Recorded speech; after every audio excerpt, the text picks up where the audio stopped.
नमस्कार दोस्तों। तो आज आपके लिए एक ऐसी जनजाति के बारे में बताना चाहता हूं जो कि हमारे इंडिया में है और पूरे वर्ल्ड में अभी तक एक ही जनजाति है जो इस तरह की बहुत ही आक्रामक और ख़तरनाक है। इसके बारे में हम जानते हैं। मैं बात कर रहा हूं सेंटिनल आइलैंड के बारे में, जो कि बहुत ही फेमस है आइलैंड। और इस आइलैंड पर एक जनजाति पाई जाती है जिसको हम सेंटिनली बोलते हैं। तो चलिए समझ लेते हैं कि आखिर इस आइलैंड पर किस प्रकार की जनजाति रहती है। जैसे कि देखा है दुनिया में तरह तरह की कई जनजातियां रहती हैं। कुछ धीरे धीरे मॉडर्न होती जा रही हैं, तो कुछ आज भी अपनी परंपराओं के हिसाब से रहती हैं। हालांकि हर जनजाति आज दुनिया के सामने है और लोग इनके बारे में ज़्यादातर चीज़ें जानते हैं। लेकिन क्या आज जानते हैं कि भारत में एक ऐसी जनजाति है जिसे आज सही से पूरी दुनिया नहीं जान पाई है?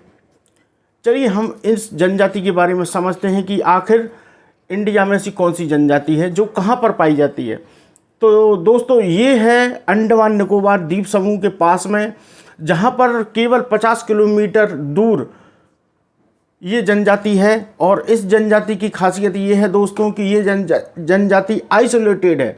आइसोलेटेड का आप मतलब जानते हैं कि स्वयं आत्मनिर्भर, अपनी खुद ही रहना चाहते हैं, सेल्फ। वो बाहरी दुनिया से संपर्क नहीं रखना चाहते। इसको हम आइसोलेटेड बोलते हैं। अभी आपने कोरोना के टाइम में आइसोलेटेड शब्द सुना होगा, तो उसी का शब्द ये भी है। इस सेंटिनली लोगों की जीवन किस तरह से चल रहा है, चलिए समझ लेते हैं दोस्तों। तो दोस्तों, इस आइलैंड पर ये करते क्या हैं और खाते क्या हैं और दुनिया से क्यों संपर्क नहीं रखना चाहते, चलिए समझते हैं। तो सबसे पहले उत्तरी सेंटिनल द्वीप के सर्वेक्षणों से पता चलता है कि यहाँ कृषि करने का कोई प्रमाण नहीं है। यहाँ पर ये आइलैंड पर किसी प्रकार की खेती नहीं होती है।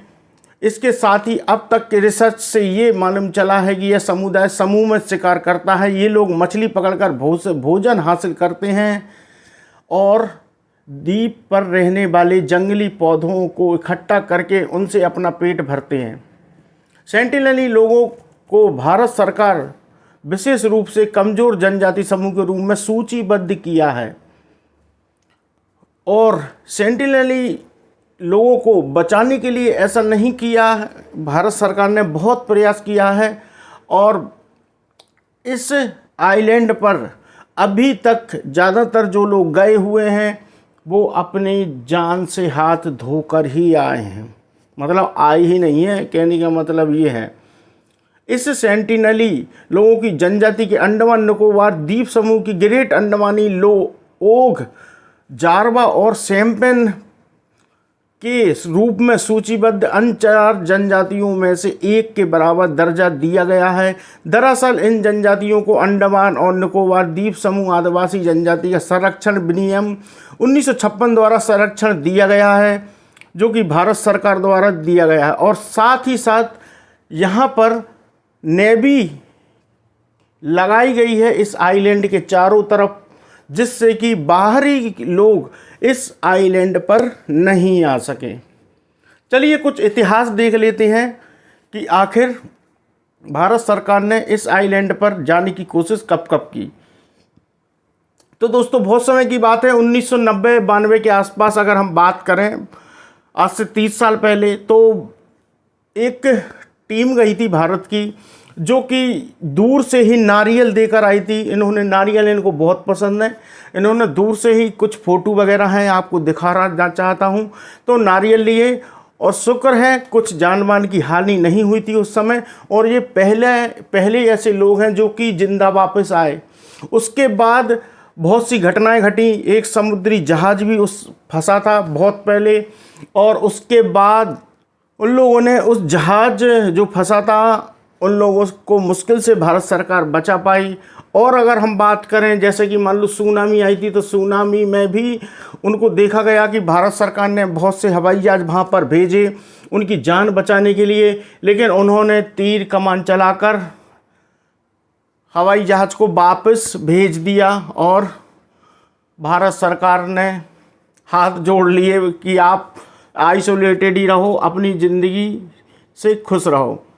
और अब बात करें अभी लेटेस्ट न्यूज़ जो आई है 2018 की, तो जॉन चाउ नाम का एक मिशनरी है जो कि क्रिश्चियन धर्म का प्रचारक था। उसने सोचा क्यों ना मैं अपने धर्म का प्रचार पूरे दुनिया में तो कर चुका हूँ, क्यों ना मैं सेंटिनली लोगों के लिए भी। तो उसने क्या किया कि वो बिना परमिशन से मछुआरे को रिश्वत देकर वो पहुंच गया। तो उन्होंने तीर चला दिए। तीर चलाने के बाद वो किस्मत से बच गया क्योंकि उसकी बाइबल पर तीर लगा था। उसके बाद फिर उसने दोबारा कोशिश की और वो मर गया। तो इस तरीके से लोगों को वो जनजाति मार रही है। लेकिन अब इस जनजाति की विशेषताएं समझ लेते हैं कि ये जनजाति क्या कर रही है। तो इस ट्राइब की खासियत ये है दोस्तों कि ये अपने आइलैंड पर खुश है। 60 स्क्वायर किलोमीटर इनके एरिया है जिस पर ये रह रहे हैं, और ज़्यादा बड़ा क्षेत्र नहीं है, बहुत ही छोटा सा क्षेत्र है। साथ ही साथ इनके क्षेत्र में बहुत ही घने पेड़ लगे हुए हैं। अभी तक इनको दूर से ही देखा गया है, किसी ने भी पास में जाकर नहीं देखा है।